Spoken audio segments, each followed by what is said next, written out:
students, welcome to my channel Uruj Khan. Before going to start the lesson, please subscribe my channel. Students, today we are going to learn function of words part 2. In our previous video, we have learned function of words part 1, in which we discussed about noun, pronoun and verb. So students, आज की video में हम function of words की fourth category यानी adjective के बारे में पढ़ेंगे। हमने पिछली वीडियो में नाउन, प्रोनाउन और वर्ब्स के बारे में डिस्कस किया था। अगर आप वो वीडियो देखना चाहते हैं तो प्लीज़ आप मेरे चैनल पे जाइए अरूज खान और वहाँ जाके function of words part 1 video को आप देख सकते हैं। तो चलिए फोर्थ कैटेगरी के बारे में हम कुछ जानते हैं। एडजेक्टिव्स। एडजेक्टिव्स के बारे में तो आपने सुना होगा। एडजेक्टिव्स ऐसे वर्ड्स होते हैं जो हमें किसी चीज़ की क्वालिटी के बारे में बताते हैं, उसकी खासियत के बारे में बताते हैं। फॉर एग्जांपल, अगर हम किसी चीज़ को डिफ़ाइन करें, हम उसके रंग के बारे में बताएं तो हिंदी में अगर हम कहें तो काला, तो इंग्लिश में हम काले को क्या कहते हैं? ब्लैक।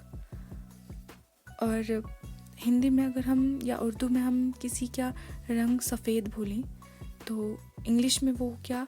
वाइट। अच्छा यानी गुड, नाइस। ब्यूटीफुल, खूबसूरत। अगली, बदसूरत। लेकिन ये जो एडजेक्टिव्स होते हैं हमने बड़े केयरफुली यूज़ करने होते हैं। फॉर एग्जाम्पल, एक आदमी है और वो अपने आप को सुंदर जाहिर करना चाहता है, but he can't say that he is beautiful because it's a blunder mistake, kind of crime. हम बिल्कुल भी ये नहीं कह सकते मैं being a man you can't say I am beautiful. It doesn't work, totally it doesn't work. So अगर वही आदमी खुद नहीं दूसरे आदमी के बारे में बात कर रहा है, वो किसी के बारे में कह रहा है ही इज़ ब्यूटीफुल, तो ये बिल्कुल गलत होगा। हैंडसम यूज़ कर सकते हैं इंस्टेड ऑफ ब्यूटीफुल एक मैन के लिए। हम कहेंगे he is a handsome man, तो अब सही हो गया। ब्यूटीफुल हम गर्ल्स के लिए यूज़ कर सकते हैं, जैसे she is a beautiful girl, वो एक सुंदर लड़की है, या I am a beautiful girl. Handsome और ब्यूटीफुल का जो मीनिंग है वो तो सेम है, लेकिन वर्ड्स जो हैं वो डिफरेंट है और हम उसे डिफरेंट तरीक़ों से यूज़ भी करते हैं। नाउन, प्रोनाउन हो, एडजेक्टिव्स हो, वर्ब्स हो, सब हम केयरफुली यूज़ करने होते हैं, सोच समझ कर यूज़ करने होते हैं। अब फिफ्थ कैटेगरी है एडवर्ब्स। एडवर्ब्स को उर्दू में हम सिफत कहते हैं और हिंदी में हम क्रिया विशेषक कहते हैं इन्हें। ये ऐसे वर्ड्स होते हैं जो हमें वर्ब के काम करने का ढंग बताते हैं। जैसे एक लड़का काम लिख रहा है, हम कहेंगे he is writing slowly. Slowly, वो धीरे से लिख रहा है। अगर अब वो तेज़ लिख रहा है तो ही इज़ राइटिंग फास्ट, वो तेज़ी से लिख रहा है। हम फास्टली नहीं कहेंगे क्योंकि फास्टली इंग्लिश में कोई वर्ड ही नहीं है, इट्स रॉन्ग। हम फास्ट का यूज़ करते हैं, ही इज़ राइटिंग फास्ट। कुछ वर्ड्स जैसे स्लोली, प्रॉपरली, नाइसली, वेल, ऐसे वर्ड्स हैं जो हमें हिदायत के तौर पे हम जिनको यूज़ करते हैं। अच्छा, फॉर एग्जांपल, अगर आप मेडिसिन की एक बॉटल लेते हैं तो हमेशा उसके पीछे आपने देखा होगा कि वहाँ लिखा होता है shake well before use. Shake, हिलाना। वेल, वेल एक हिदायत के तौर पे लिखा गया होता है। शेक तो हम हिला रहे हैं, लेकिन वेल अच्छे से, एक हिदायत के तौर पे हम वेल को शेक के साथ यूज़ करते हैं। प्रॉपरली भी अगर हम इसका मीनिंग देखें, हो गया अच्छी तरह से। तो वर्ड्स जिनके एंड पे ly लगा हो, यूजुअली उनको हम एडवर्ब्स कहते हैं। चलिए सिक्स्थ कैटेगरीज देखते हैं, जो है प्रीपोजिशंस। प्रीपोजिशंस के बारे में हमने प्राइमरी क्लासेस से पढ़ा होगा। ये ऐसे वर्ड्स होते हैं जो हमें रिलेशन ऑफ वर्ड्स के बारे में बताते हैं। For example, of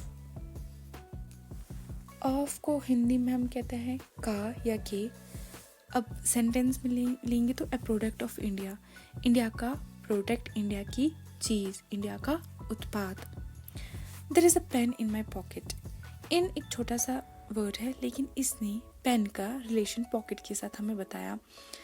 their is a pen in my pocket, एक पेन मेरी जेब में है। इन का मतलब मैं हो गया। तो ये जो वर्ड्स होते हैं प्रीपोजिशंस, ये हमें वर्ड्स का रिलेशन बताते हैं ऑब्जेक्ट के साथ। अब इसी पेन को मैंने हाथों के बीच में रख दिया, तो अब मैं इसे क्या कहूँगी? The pen is between my hands. जो पेन है वो मेरे हाथों के बीच में है। बिटवीन ने हमें रिलेशन बताया पेन का हैंड्स के साथ। वर्ड्स जो हमें रिलेशन बताते हैं तो उन्हें हम प्रीपोजिशंस कहते हैं। ये वर्ड्स वाई टेल अस नहीं है, words which tell us. Relation आर का preposition, sorry it's a mistake. 7th category है कंजक्शंस। कंजक्शंस ऐसे वर्ड्स होते हैं जो वर्ड्स को दूसरे वर्ड्स के साथ जोड़ते हैं या जो सेंटेंस को सेंटेंस के साथ जोड़ने का काम करते हैं। वर्ड्स विच कनेक्ट्स वर्ड्स और sentence which connect sentence, these words are called conjunctions. Suppose Ram and Shivam, John and Mary. Hindi में हम और एंड को और या व कहते हैं, this is not was, this is व। और इंग्लिश में हम इसे एंड कहते हैं।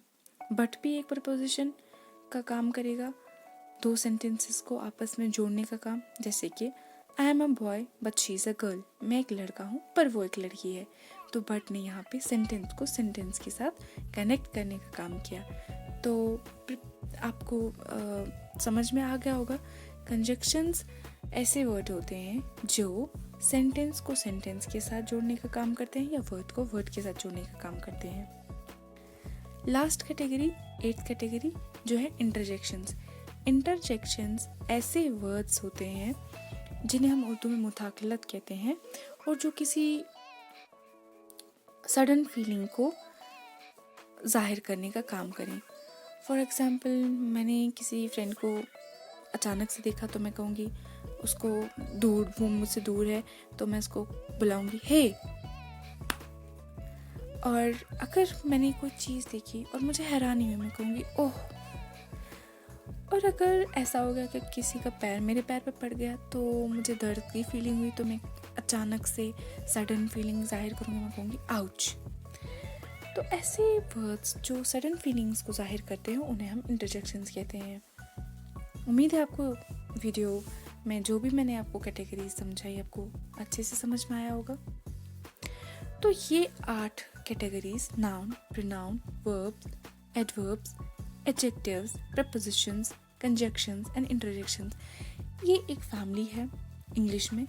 और ये जो फैमिली है, जितने भी वर्ड्स हैं वो इसी फैमिली में से लिए जाते हैं। जितने भी वर्ड्स हैं वो इसी फैमिली के इर्द गिर्द ही मंडराते हैं। बहुत कम चांसेस होते हैं वर्ड्स का इनके बाहर आने का इंग्लिश लैंग्वेज, इंग्लिश सब्जेक्ट में। सो स्टूडेंट्स, ये थी आज की वीडियो। उम्मीद है आपको वीडियो ज़रूर पसंद आई होगी। तो मिलते हैं हम अपनी नेक्स्ट वीडियो में, तब तक के लिए